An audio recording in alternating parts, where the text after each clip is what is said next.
Bismillahirrahmanirrahim. Assalamualaikum warahmatullahi wabarakatuh.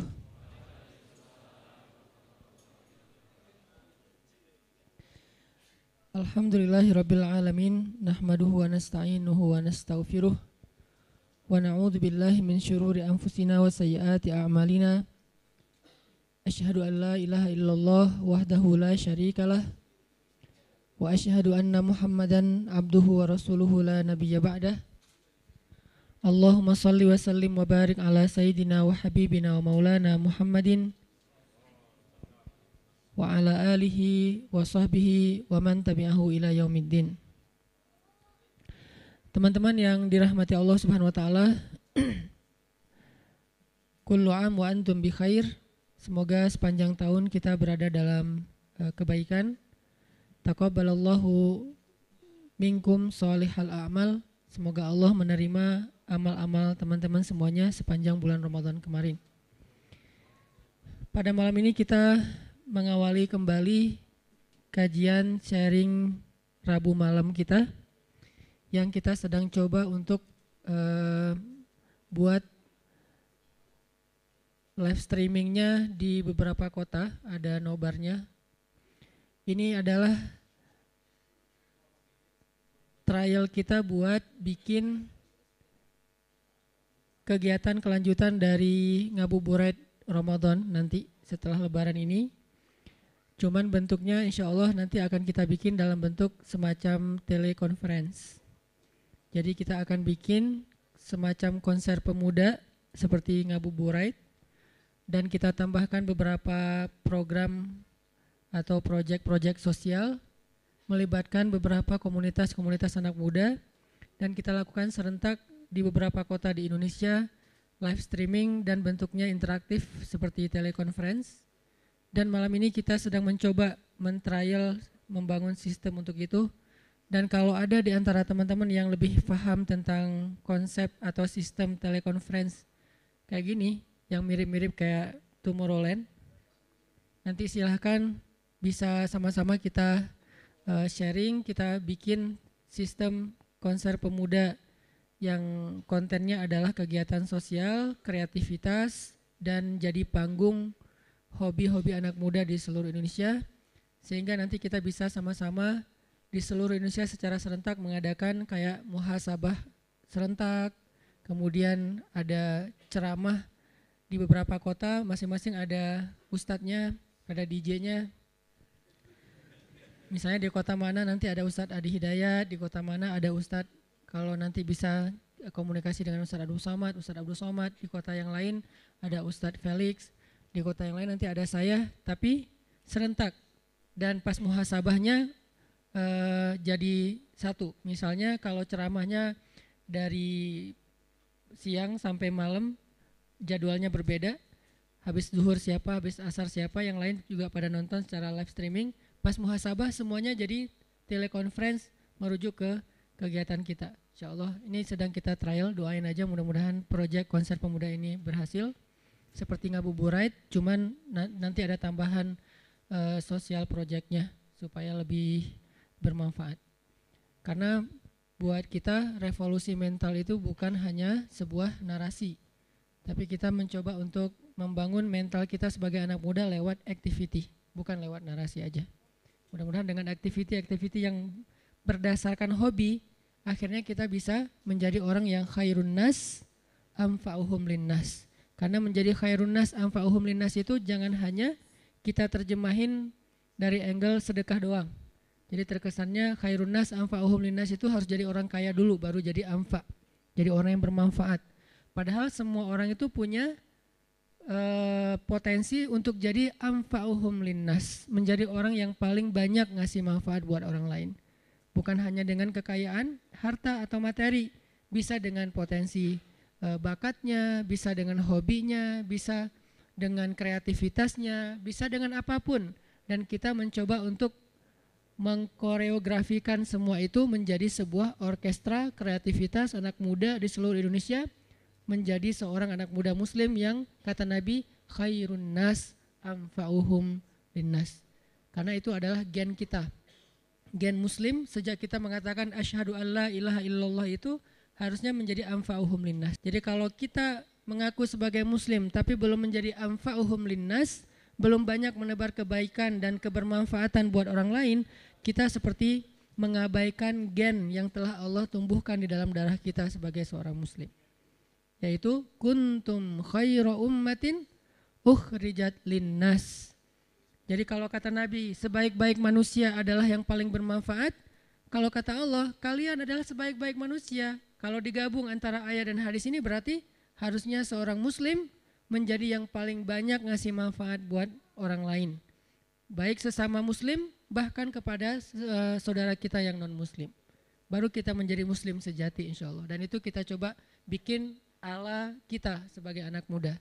Kita akan jadi anfa, menjadi orang yang paling bermanfaat, bukan hanya sebagai orang kaya, tapi sebagai anak muda yang punya bakat, punya potensi, punya kreativitas. Dan insya Allah saya yakin selama itu bukan dosa, semuanya bermanfaat. Bahkan yang biasanya selama ini dipakai buat dosa, ternyata bisa juga dipakai buat yang gak dosa. Kayak saya mengatakan DJ bisa bermanfaat. Orang konotasinya kan, ini kita merubah mainstream dan mindset masyarakat dari hal yang negatif menjadi positif itu kan butuh waktu. Selama ini konotasi yang namanya DJ itu hanya di tempat-tempat hiburan malam. Padahal kemarin pas kita ngabuburit di Gasibu yang ngiringin kita lagu Indonesia Raya dan Indonesia Pusaka, DJ. Berarti potensi DJ juga kalau dia arahkan kepada hal yang bermanfaat, insya Allah jadi kebaikan. Gitu juga vokalis beberapa band, vokalis beberapa genre musik dan segala macam, termasuk anak-anak break dancer. Semua selama itu bukan melanggar syariat dan bukan sesuatu yang dosa, insya Allah jadi potensi khairun nas amfa'uhum linnas. Ditambah lagi Nabi pernah bilang, an-nasu ma'adin, kata Nabi. Manusia itu seperti logam. Az-zahabu wal fiddah. Ada yang emas, ada yang perak. Yang jelas an-nasu ma'adin. Manusia itu kayak logam. Arti kayak logam, semua orang itu punya potensi dalam dirinya. Gak ada satu orang pun yang Allah lahirkan hanya jadi beban buat orang lain. Gak ada.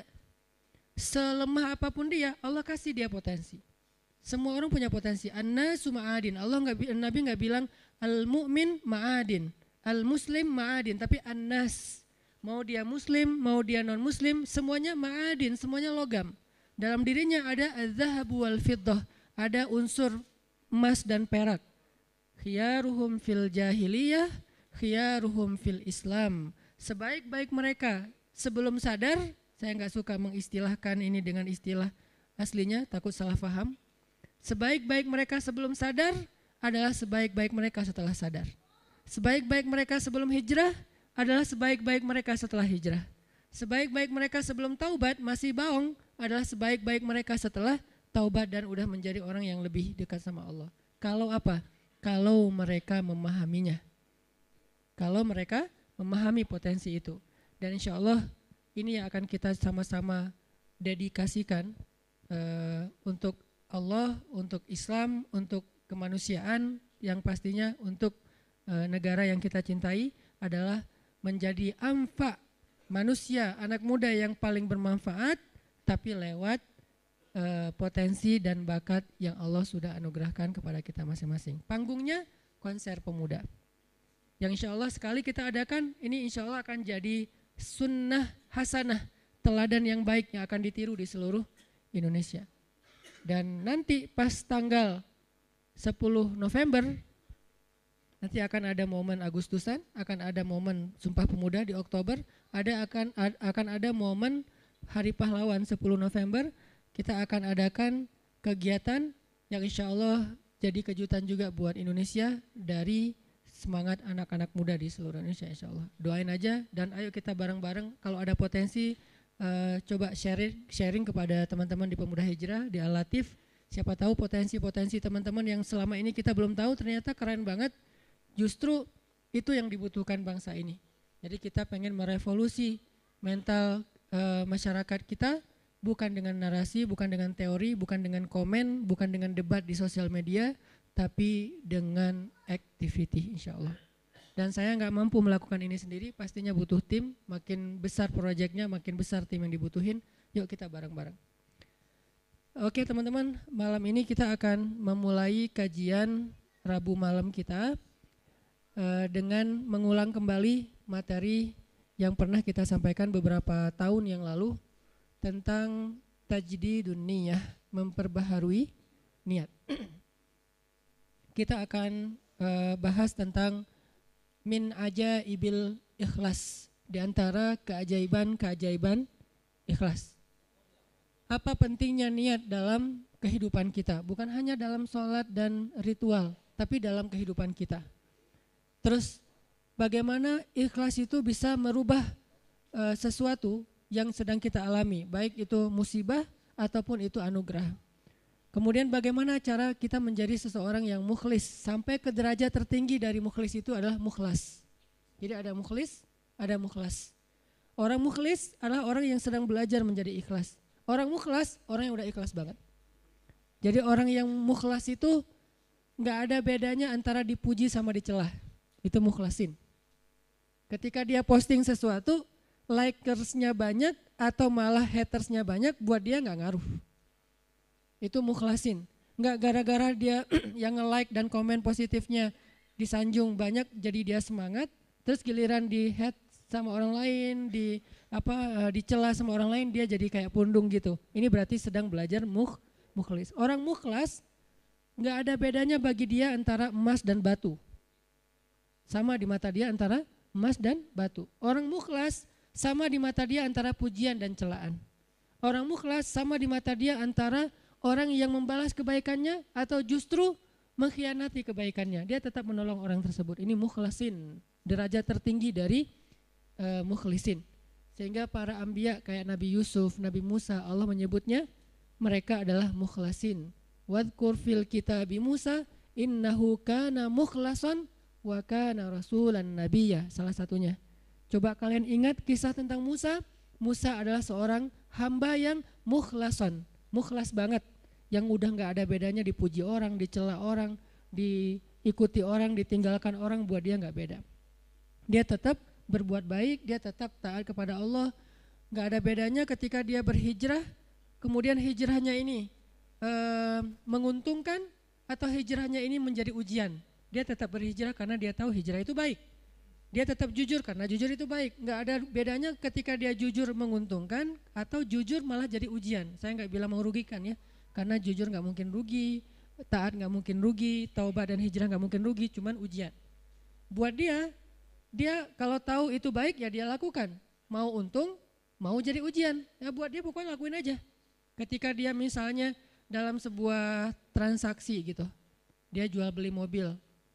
Kadang-kadang gara-gara terlalu jujur, apalagi jual beli mobil second gitu, kalau jujur resikonya kan agak susah cari untung nih. Dia bilang ini tangan pertama, karena emang belum berubah nama, tapi udah tangan ketiga padahal. Dia bilang ini belum pernah kecelakaan, mobilnya sehat banget. Kalau yang masih modelnya analog malah bisa diulik supaya kilometernya dikurangin. Gak tahu kalau yang digital. Artinya dia gak jujur demi dapat untung besar.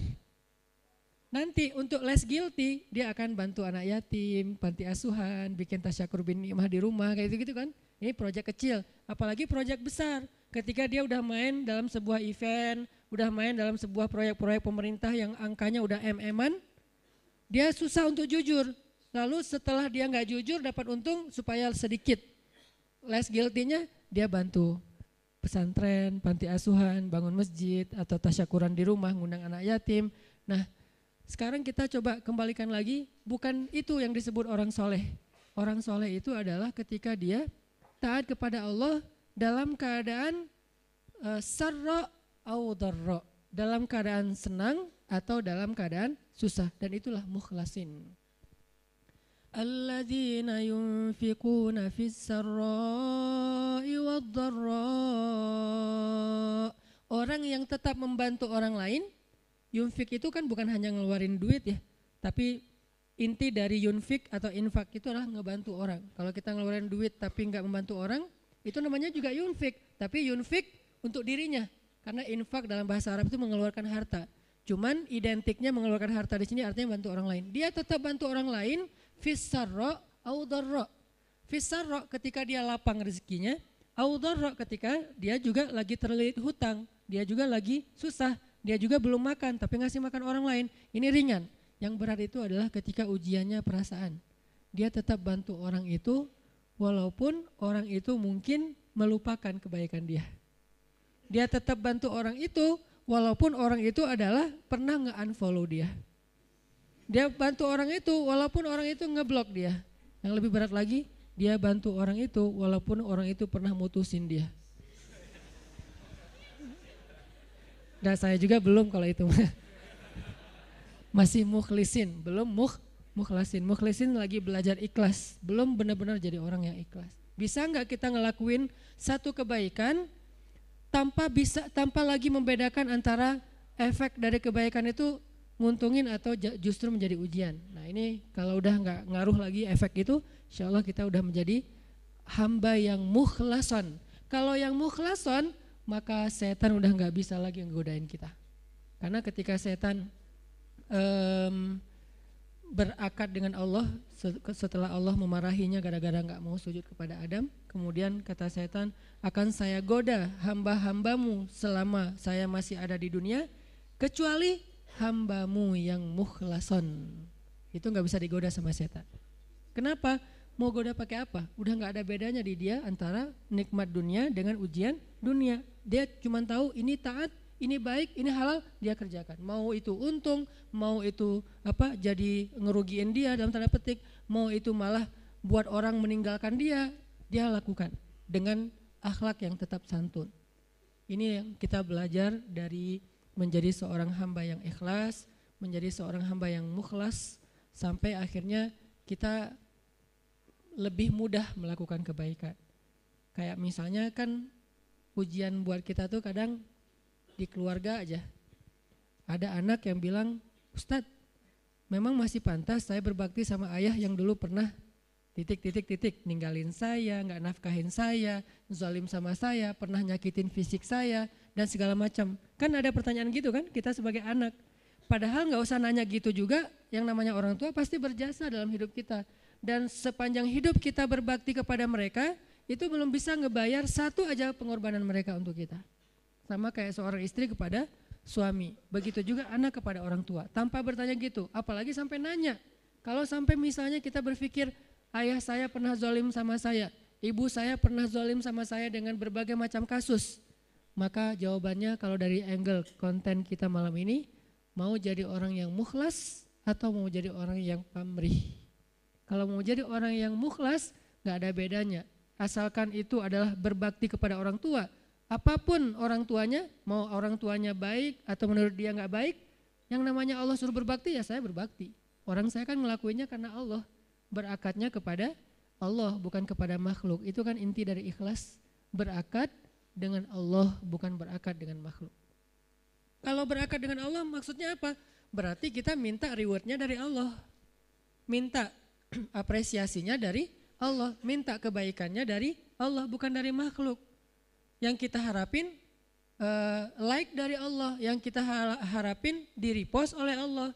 Karena ada sahabat-sahabat yang captionnya pernah di-repost sama Allah di Al-Quran. Salah satu sahabat yang captionnya di-repost siapa? Umar bin Khattab, 3 kali di-repost oleh Al-Quran. Itu keren banget, sampai ada sahabat captionnya dia di-repost oleh Al-Quran. Jadi ayat itu mengulang kembali kata-kata Umar. Salah satunya di surat At-Tahrim, kemudian nanti ada di surat Al-Anfal, kemudian ada juga di surat Al-Ahzab. Allah nge-repost kata-kata Umar bin Khattab.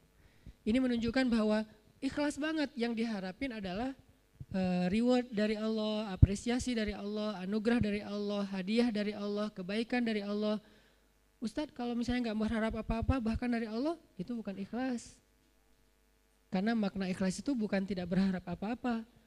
Makna ikhlas itu murni, arti murni berharap hanya kepada Allah. Karena kalau sampai kita gak berharap surga, gak berharap dibebaskan dari azab neraka, gak berharap dibantu oleh Allah, itu bukan ikhlas. Itu apa Ustadz? Itu istaghna. Ini ada sedikit yang harus kita perbaiki dari persepsi tentang makna ikhlas. Apa bedanya ikhlas dengan istaghna? Kalau ikhlas tidak berharap kecuali kepada Allah. Kalau ke Allah dia berharap surga, Allah sendiri yang menjanjikan kan, wa'adallahu alladhina amanu misalnya, wa basyiril ladzina amanu wa amilus solihat anna lahum jannat. Ayat kayak gitu kan banyak banget di Al-Qur'an ya. Allah menyediakan untuk mereka ampunan, Allah menyediakan untuk mereka surga, Allah menyediakan untuk mereka kebaikan. Wa may yattaqillaha yaj'al lahu makhraja wa yarzuqhu min haitsu la yahtasib, yukaffir anhu sayyiati wa yu'dhim lahu ajra, yaj'al lahu min amrihi yusra. Ayatnya banyak banget. Kalau Allah udah nawar-nawarin terus kita bilang, "Dah saya mah enggak butuh itu namanya istagna. Istagna arti bahasanya merasa enggak butuh. Terjemahan lebih umumnya lagi, sombong. Jadi kalau kita enggak berharap apa-apa ke Allah, justru Allah tuh enggak suka. Bukan Allah salut, hebat ya hamba ini ya, ngelakuin kebaikan enggak berharap apa-apa. Enggak, itu Allah enggak suka. Kalau kita ke teman, kita suka. Karena ketika dia berharap sesuatu ke kita jadi beban. Kalau Allah itu enggak jadi beban, jangan samakan Allah dengan makhluk. Ketika kita berharap terus Allah jadi beban. Ntar dulu saya mau cuti, kenapa? Bebannya banyak banget, semua orang berdoa ke saya. Kan gak gitu Allah. Masa ketika kita berdoa Allah jadi beban? Bukankah Allah berfirman, kullu kulla yaumin huwa fi sya'an. Setiap hari Allah sibuk, walaupun sibuk, wala ya'uduhu hifzuhuma. Allah gak pernah kerepotan. Wala ya'uduhu hifzuhuma. Allah gak pernah kerepotan untuk memelihara, menjaga dan memberikan hak huma, langit dan bumi dan apa yang ada di dalamnya. Jadi ikhlas itu bukan enggak berharap apa-apa teman-teman. Ikhlas itu tidak berharap kecuali kepada Allah saja. Ke Allah berharap surga. Ya Allah beri saya surga. Sampai Nabi bilang kalau kalian minta surga, mintalah surga Firdaus yang paling tinggi. Jadi puncaknya Firdaus. Apakah Nabi kurang ikhlas? Bukankah ikhlas kita belajarnya dari Nabi? Adakah yang lebih baik ikhlasnya daripada Nabi? Tidak ada. Bahkan para anbiya pun belajarnya kepada Rasulullah seandainya mereka sezaman. Bukti mereka Nabi lebih baik dari mereka apa? Semua Nabi itu nggak mention Nabi Muhammad. Semua Nabi dari mulai Nabi Adam, Nuh, apalagi Rasul ya, Nuh, Musa, Ibrahim, semua Nabi dan Rasul pernah mention tentang @Muhammad_Abdullah. Semua pernah mention di postingan mereka. Bahkan banyak kayak Musa sering, Nabi Ibrahim bahkan dalam doa-doa beliau nggak mention Nabi kan. Sehingga Nabi Muhammad itu udah dikenal dari sejak zaman Nabi Adam. Kapan ya Muhammad datang? Lewat satu zaman, belum muncul. Lewat zaman kedua, kapan ya Muhammad yang dimention itu datang? Jadi setiap umat yang soleh pasti nungguin Rasulullah loh. Umat Nabi Adam nungguin Nabi Muhammad, umat Nabi Nuh nungguin Nabi Muhammad. Tapi mereka tahu bahwa Nabi ini akan muncul, cuman gak tahu kapannya. Ternyata beruntungnya kita, beliau muncul dan kita menjadi umatnya. Yang pengen jadi umat Nabi Muhammad itu bukan cuma kita teman-teman. Semua umat Nabi itu pengen jadi umat Nabi Muhammad. Walaupun mereka gak bilang, aduh nyesel jadi umat Nabi Musa, gak gitu juga sih. Mereka menghargai Musa, cuman mereka juga kayak berandai-andai punya wish gitu ya. Bisa gak ya jadi umat Nabi Muhammad? Kenapa? Karena Nabi Muhammad ini paling keren, paling luar biasa. Ya Sayyidul Anam. Bukan cuma Sayyidul Anbiya, Sayyidul Anam, pemimpinnya semua manusia. Bahkan malaikat juga ikut kepada Rasulullah SAW gitu. Para Anbiya sholat di Masjid Al-Aqsa diimamin oleh Rasulullah SAW. Jadi nggak ada orang yang lebih baik dalam masalah agama daripada Rasul. Kalau Nabi mengajarkan kita tentang mengharapkan kebaikan kepada Allah dan itu masuk dalam bagian ikhlas, berarti kalau ada orang yang gak mengharapkan lalu merasa paling ikhlas, ini pasti ada yang miss nih tentang pemahamannya. Enggak, tetap berharap, ya Allah masukkan saya ke surga. Bahkan doa kita sebelum kita salam, salah satu yang diajarkan apa? Allahumma inni a'udzubika min azabi jahannam wa min azabil qabr wa min fitnatil mahya wal mamat wa min syiddatil wa min syarri fitnatil masiihid dajjal. Atau doa yang dibaca sama Bilal terus di like sama Nabi itu apa? Yang diposting sama Bilal. Allahumma inni as'aluka ridhaka wal jannah wa a'udzubika min sakhatika wan nar. Itu kan postingan Bilal ya. Yang first like-nya malah Rasulullah. Lalu yang lain pas ngeliat Rasulullah nge-like pada nge-like juga. Akhirnya malah di save gitu postingan Bilal dan dihafal. Kemudian di-repost sampai zaman kita sekarang. Isinya apa itu? Meminta dan berlindung. Berarti mengharapkan kan? Meminta berarti mengharapkan surga dan ridho Allah. Berlindung berarti mengharapkan terbebas dari neraka dan kemarahan Allah. Ini berarti ikhlas. Jadi kalau kamu kenapa puasa? Biar ujian nasionalnya lancar. Oh nggak ikhlas tuh. Ikhlas kalau berharapnya ke Allah. Kenapa tahajud? Biar nilainya bagus. Ikhlas kalau berharapnya ke Allah. Kenapa ini? Karena ini. Kenapa ini? Baik urusan dunia maupun urusan akhirat selama halal ya. Karena kalau kenapa sekarang kamu rajin tahajud? Biar gua bisa dagangannya laku. Padahal dalam berdagang dia banyak curang. Ini nih agak klise nih. Klise sekali ya. Mirip-mirip dengan orang Khawarij di zaman sahabat. Sampai Nabi bilang gini, ini klisenya Khawarij ya. Kalau di zaman kita menurut sebagian besar ulama dan saya sepakat dengan itu seperti ISIS. Klisenya Khawarij itu apa? Kata Nabi, kalau kalian membandingkan ibadah kalian dengan ibadah mereka, maka kalian akan meremehkan ibadah kalian. Saking ibadah orang Khawarij itu luar biasa. Itu soleh banget dari sisi ibadah ya. Taat banget, rajin ibadah banget. Sampai di zaman sahabat ada orang Khawarij lagi selesai perang, mereka istirahat di bawah sebuah pohon korma. Duduk di atas kepala para sahabat.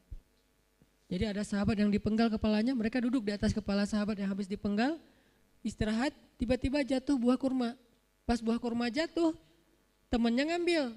Kata temannya yang lagi duduk di atas kepala sahabat bilang, jangan makan, itu kan bukan hak kita karena kita belum minta izin kepada pemilik. Giliran satu butir korma, mereka mikirin halal haram, tapi di bawah mereka lagi didudukin kepalanya para sahabat yang dijamin masuk surga. Klise kan? Ini yang sering terjadi. Kadang-kadang kita dari satu sisi ahli ibadah, malam tahajud, siang puasa, tapi komen di sosial media masih istilahnya gibah, buka aib, apa-apa segala macam.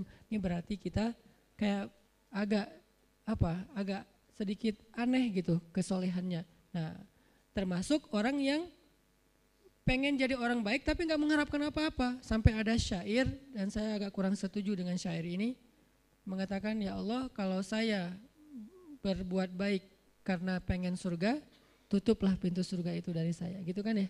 Kalau saya beribadah karena takut neraka, masukkanlah saya ke dalam neraka. Saya melakukan itu hanya karena cinta. Terkesan hub, al-khauf, dan ar-roja itu tiga hal yang bertentangan. Padahal tiga hal ini tiga-tiganya bagian dari iman. Hub, cinta, bagian dari iman. Kita harus mencintai Allah lebih dari segalanya. Khauf, takut kepada Allah, bagian dari iman. Sampai Nabi mengatakan, Ra'sul hikmah makhafatullah. Puncaknya orang yang berilmu itu takut sama Allah. Jadi orang yang paling takut pada Allah, yang paling banyak berilmu. Innama yakhsyallaha min ibadihi al-ulama. Orang yang paling takut kepada Allah di antara hambanya adalah orang yang berilmu. Begitu juga dengan ar-roja. Siapa yang mengharapkan kebaikan di sisi Allah, maka dia mendapatkan apa yang dia harapkan, termasuk niat. Maka yang paling tepat di antara makna ikhlas, ikhlas itu tidak berharap kecuali hanya kepada Allah. Kalau berharap kepada Allah, itu semuanya ikhlas. Kalau enggak berharap apa-apa dari Allah, namanya istaghna. Dan ayat tentang istaghna, kalla innal insana la yatgha ar-ra'ahu istaghna. Manusia itu akan banyak berbuat dosa ketika dia merasa dirinya serba cukup, enggak butuh lagi kepada Allah SWT. Insyaallah nanti kita lanjutkan setelah sholat isya. Teman-teman sekalian, kita lanjutkan tentang pembahasan min ajaibil ikhlas, di antara keajaiban ikhlas. Dan tadi kita membahas tentang arti ikhlas itu apa. Ternyata ikhlas itu bukan enggak berharap apa-apa kepada Allah. Seolah-olah kita enggak merasa butuh kepada Allah. Padahal justru berharap kepada Allah, bergantung kepada Allah, meminta kepada Allah, itu bagian dari ibadah. Jadi kalau kita pengen dapat banyak pahala ibadah, doa aja yang sering. Karena berdoa itu adalah ibadah. Dan Nabi yang paling banyak berdoa itu salah satunya Nabi Ibrahim. Dan kita baca di dalam Al-Quran gimana doa-doa Ibrahim yang sangat luar biasa. Sehingga Ibrahim dikenal dengan istilah awwahun. Hamba yang awwah, arti awwah itu da'a, arti da'a banyak berdoa. Jadi kalau Ibrahim aja Allah sayang banget kepada beliau karena suka berdoa, berarti doa itu adalah ibadah dan Allah nggak akan repot sama sekali.